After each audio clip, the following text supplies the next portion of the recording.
exhortación final, ¿ok? Hacer lo que Jesús mandó es nuestro. Hola, buenos días. Espero que todos estén bien en nombre de Dios. Bienvenidas a las personas que vienen entrando al canal. Nuevamente les quiero decir gloria a Dios porque estamos necesitados de estudiar de su palabra, de aprender más sobre Él y así vamos a poder compartir el Evangelio con otras personas. Hoy vamos a terminar de estudiar el capítulo 6 del Evangelio de Lucas. Yo sé que es bastante temprano, ahorita aquí en mi país son las 4:30 de la mañana, no sé, en sus países me imagino que son las 5 o 6 de la mañana.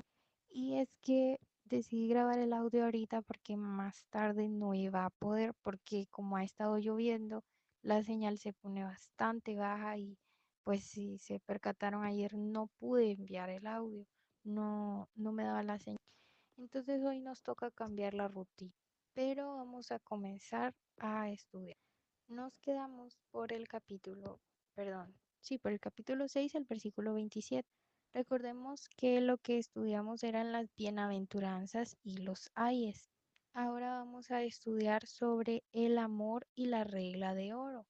Vamos a aprender algo bastante importante que nos dice Dios, que es algo que debemos aprender y es amar a los enemigos. Tal vez haya personas que digan, yo no tengo enemigos, perfecto, no tenemos enemigos, pero ¿qué pasa? Siempre hay personas que nos hacen algún daño, ¿ok? No es cuestión de victimizarse, como le llaman algunos, sino que es el hecho de que así es la vida. Hay personas a quienes no les agradamos, ¿verdad? O tal vez no sea por no agradarles, sino que por diferentes motivos, circunstancias de la vida, pues siempre hay personas que nos hacen daño en algún momento, ¿ok? Claro, no quiere decir que todos sean así, obviamente, ¿verdad? Pero siempre hay una que otra persona. Entonces a estas personas nos dice Dios que debemos amar. Vamos a leer del versículo 27 al versículo 28. Menciona, pero a vosotros que oís digo, amad a vuestros enemigos, haced bien a los que os aborrecen, bendecid a los que os maldicen y orad por quienes os calumnian. Esto es sencillo de decirlo, ¿verdad? Es sencillo de pensarlo, de decirlo, incluso de aconsejárselo a otras personas, pero hacerlo requiere esfuerzo. No es fácil obedecerlo realmente, pero aquí estamos conociendo el carácter de Jesús y el carácter que Dios quiere que tengamos. Como les estaba mencionando, pues es algo que sabemos, ¿verdad? Jesús no está diciendo si es que en algún momento llegasen a tener enemigos, no. Dice, amad a vuestros enemigos. O sea, en algún punto de la vida pues van a existir los enemigos. Tal vez no es como salen en las películas, ¿verdad? Un archienemigo malvado, pero uno se da cuenta y aún así, ¿verdad? Sabiendo esto, también nos dice Jesús que debemos responderles con amor, porque debemos confiar en que Dios va a protegernos, ¿ok? Recordemos algo, cuando estudiamos el libro de Proverbios, ya sabemos, fue el primer libro que leímos juntos, ¿verdad? Algunos no estaban aún en el canal y lo pueden leer si no lo han leído. Es hermoso y es una base bastante buena para continuar el estudio de la palabra. En el versículo eh, Proverbios 16:7 menciona, si el Señor aprueba los caminos del hombre, hasta sus enemigos hacen la paz con él.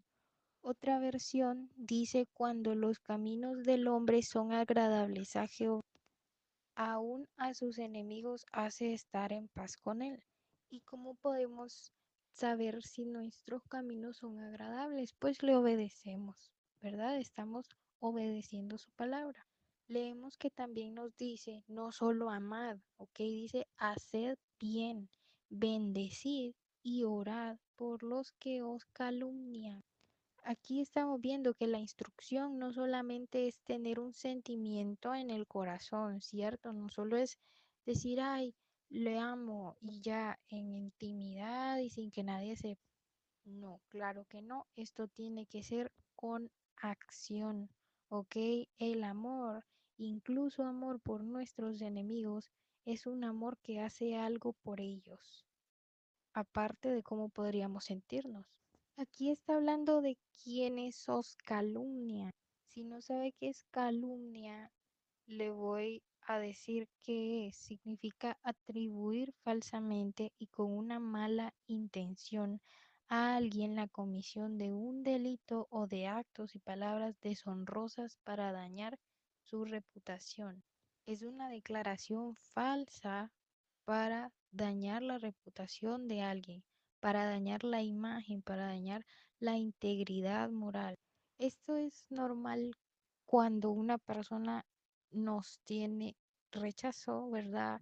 Nos odia, le desagradamos, cualquier sentimiento negativo, incluso una persona que nos haya hecho daño, hace esto, nos calumnia, trata de que nosotros seamos quienes nos vemos mal ante los demás.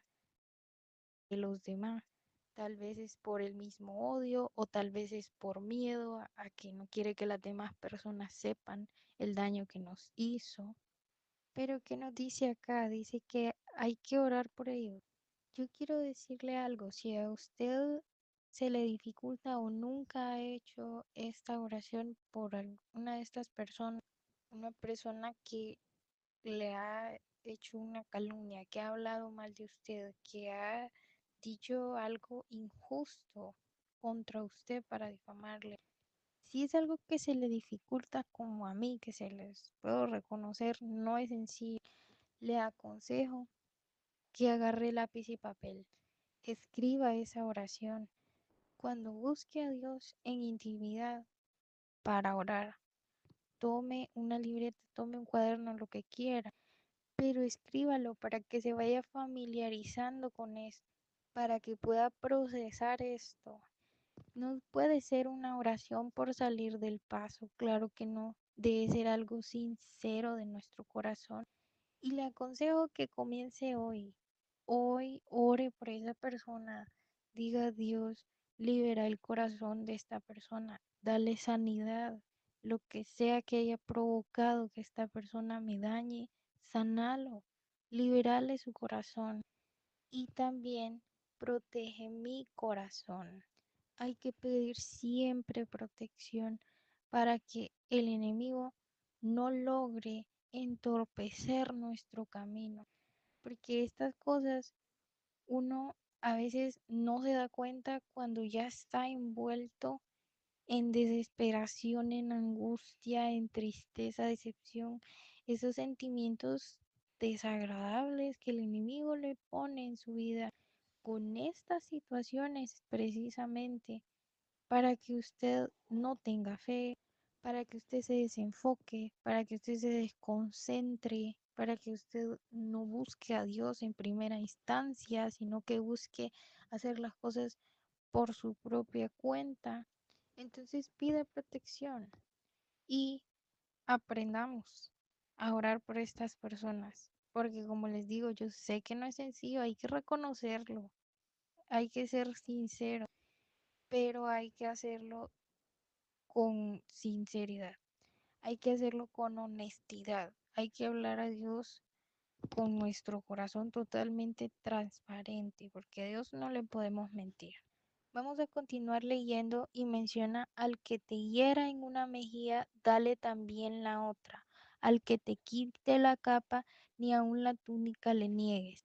Vamos a entender esta parte porque realmente si no se estudia bien se puede llegar a malinterpretar.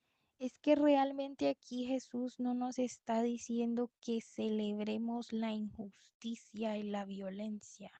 Aquí para nada que Jesús está diciendo que usted está destinado a que las demás personas pues prácticamente caminen sobre usted. Claro que no es así, pero vamos a entender por partes todo esto. Para empezar, vamos a leer un versículo en Proverbios nuevamente, como les menciono, es una base Proverbios y les recomiendo leerlo si no lo han estudiado.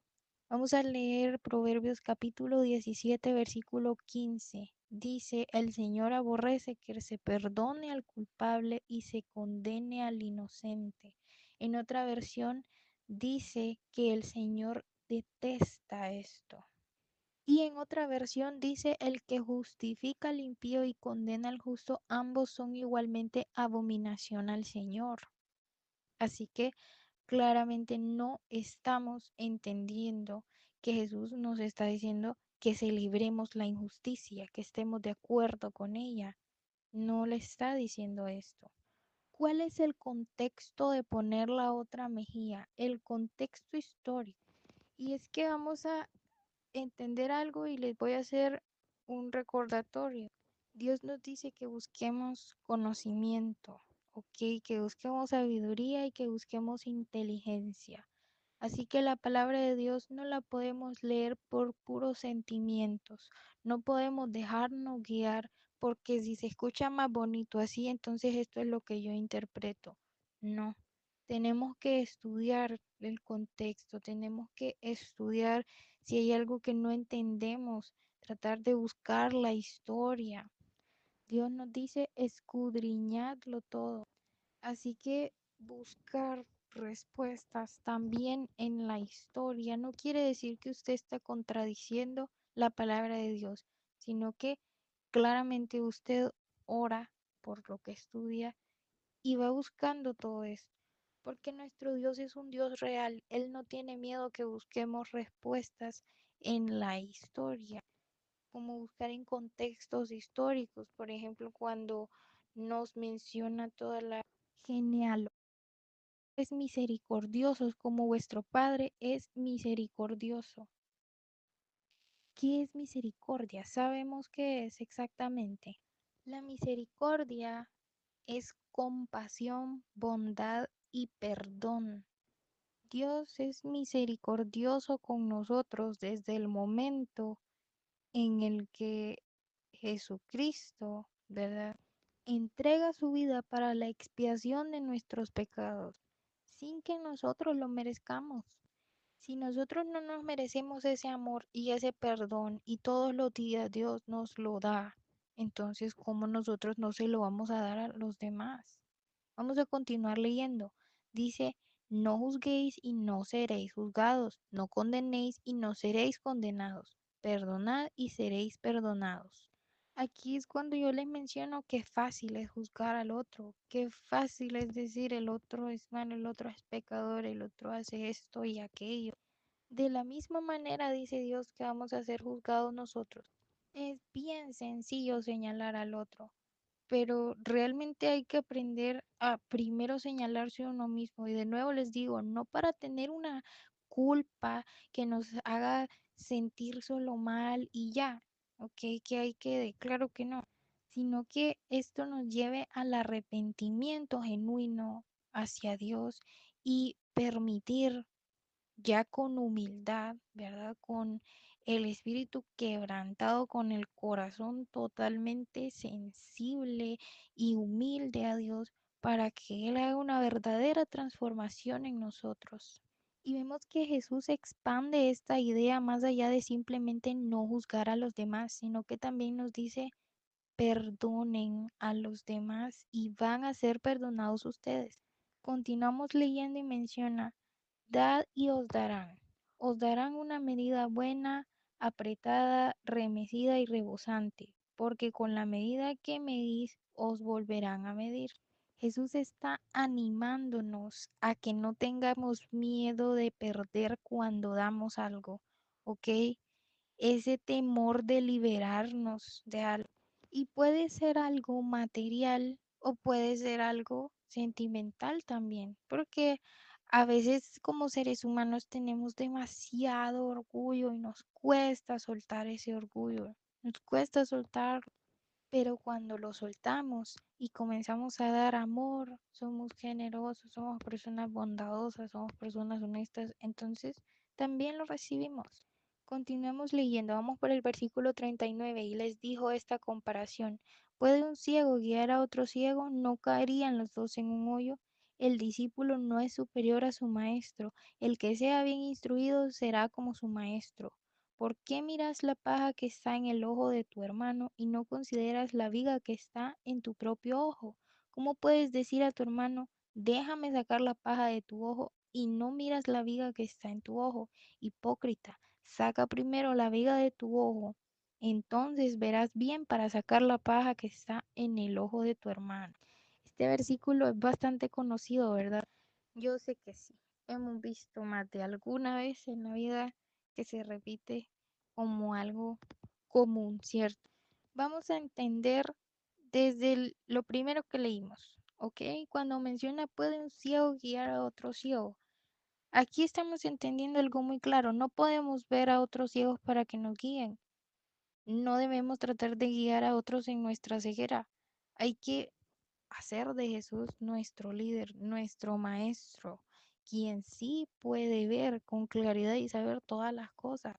Nosotros buscamos su sabiduría en su palabra, ¿ok? Y también en oración.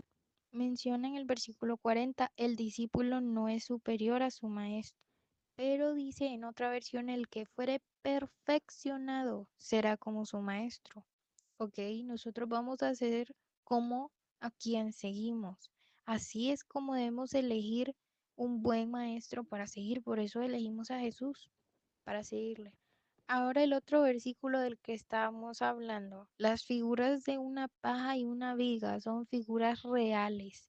Ok, y esto incluso puede causar humor.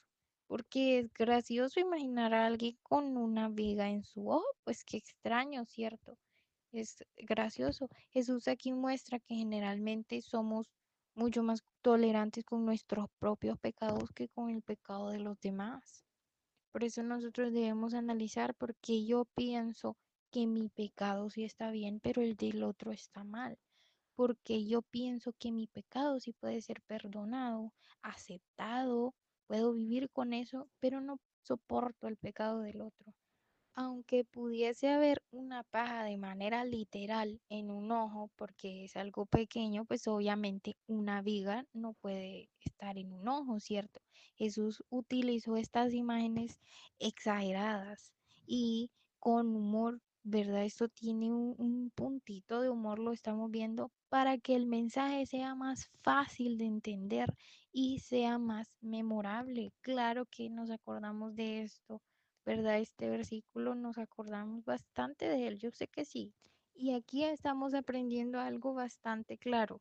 Primero, analicémonos a nosotros. Así como cuando estudiamos la Biblia, hay una frase que es bonita, es una frase común, no es un versículo de la Biblia, pero dice que antes de utilizar la Biblia como arma, utilicémosla como espejo.